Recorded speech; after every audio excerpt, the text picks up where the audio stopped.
Hi guys! So today I wanted to talk to you about the books I've been reading over the past few months. Last year I was absolutely horrible about my reading, so I did not do a lot of these videos. This year I'm trying to do them more regularly. I was planning every 3 months, but I'm thinking every 4 months, so this is my January through April video. Obviously April is not quite done, but there's also 2 books that I'm not quite finished that I'm hoping to have finished by the end of the month.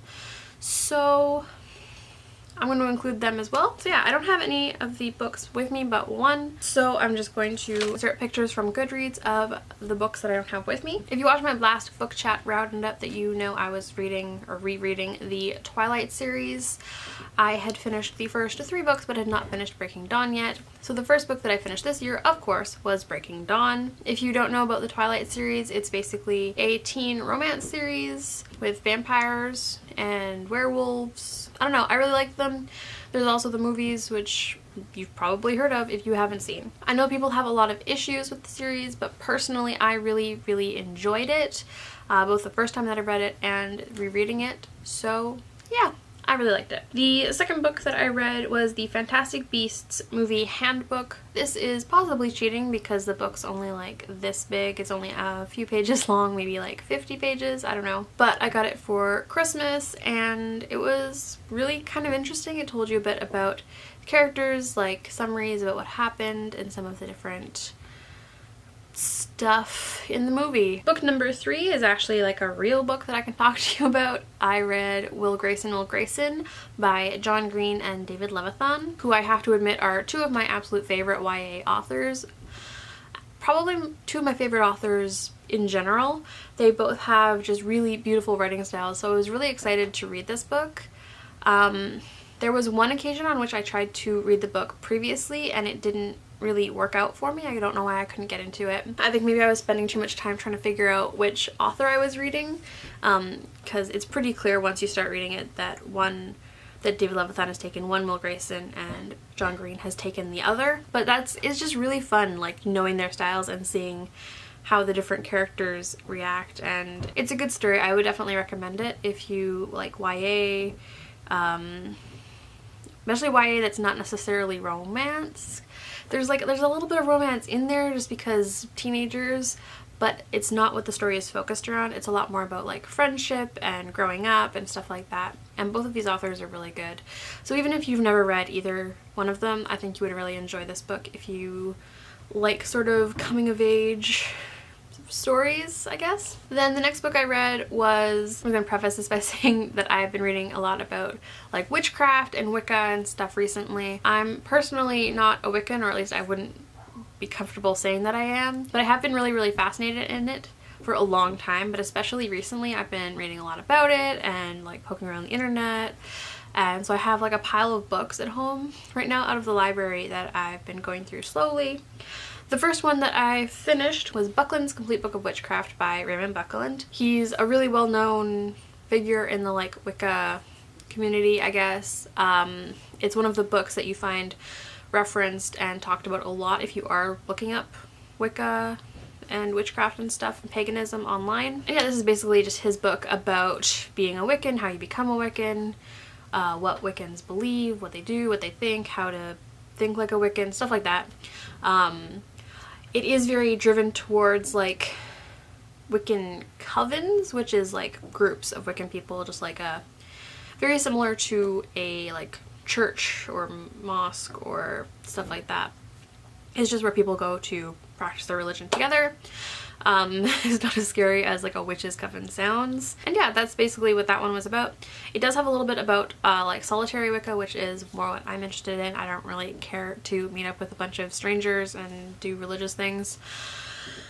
But yeah, it was really interesting to read. So those are the 4 books that I have finished thus far. I think I'm actually a book ahead of my current goal on Goodreads, which was only to read like I think 12 books this year because I've been doing so badly. I figured that a book a month is pretty good. So the 2 books though that I have on the go and that I'm actually quite close to finishing are The Mists of Avalon. I have been reading this book for ages. I should probably have gone back to the beginning when I started getting back into it, but I didn't. I stopped about halfway about a year ago or so, I think, and I finally picked it up in the last couple of months. and I have been really enjoying it. It's basically a retelling of the King Arthur stories, but through the eyes of different women. The Mists of Avalon is written by Marianne Zimmer Bradley, if you did not know. And yeah, it's basically like a feminist retelling of the King Arthur stories through the eyes of like Morgaine, Morgause, Guinevere, who is basically like Gwenhwyfar is what her name looks like. It might just be Guinevere, I don't know if I'm pronouncing it weirdly. And Vivienne, and basically all of the women in the stories, and it's kind of an interesting look at just medieval culture and the interplay between like the old pagan religions and the new Christian religions, and how those are interplaying and fighting and clashing, and just like the way the whole world view is changing because of that religious shift. Actually comes up a lot in the book, because it's like the old pagan religions that King Arthur's time was like set in.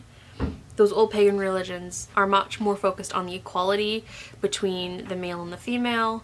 The female is still very important in paganism, whereas in Christianity, women are sinful, women are bad, they shouldn't have as much to say, and so a lot more emphasis is placed on men and men's opinions. And it's kind of interesting to see how that affects the characters within the King Arthur stories, which you may already know quite well. And some characters like really take to Christianity, and they just accept it wholeheartedly, and it changes who they are, and they act very differently to the people who are still sort of wishy-washy about the shift, or who are clearly like very strong pagans. And so those people act differently, and it's very interesting. So that's that book. I'm hoping to finish it by the end of April, like I said. If I haven't finished it, I guess it'll come up in the next book chat as well.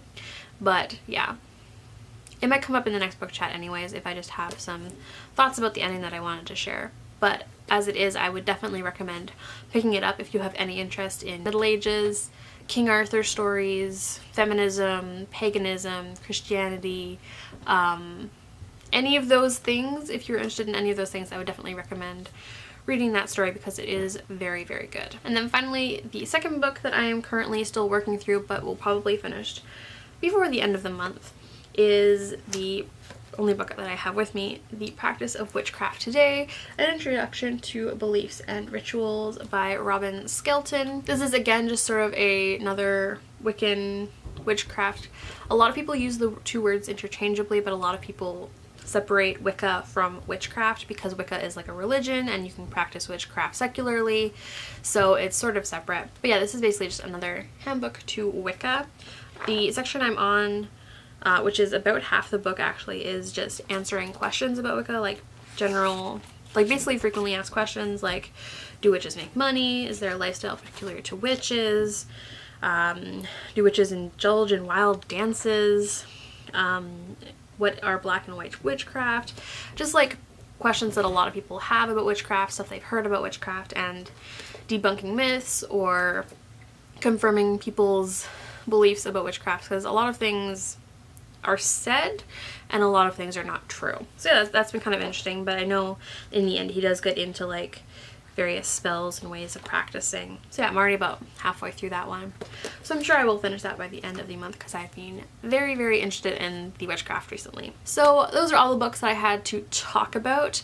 Again, if I have anything to say about those two books that I am still reading, I will mention them in my next book chat as well. So don't forget to subscribe if you want to see that, and to see makeup and reviews and other books that I'm reading. Let me know down below some of the books you've been reading recently, what you've been interested in, is there anything random you've been researching a lot. Don't forget to give this video a thumbs up if you did enjoy it, and thanks so much for watching. I'll see you in my next one. Bye guys!